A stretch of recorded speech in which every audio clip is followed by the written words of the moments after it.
সিঙ্গুরে শিল্প ফিরবে? সেটা তো সরকারের ওপর ডিপেন্ড করছে।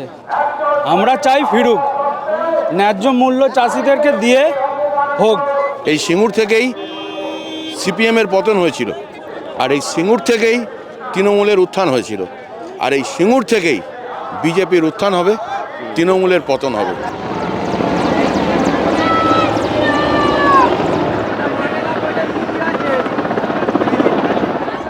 দিদিকে চাই না, আমরা কোনো দিনই চাই না। দিদি আমাদের পায়ের মাটি সব সরিয়ে নিয়েছে, আর গর্তই ঢুকতে চাই না আমরা। টাকা ফেরত চাইছি।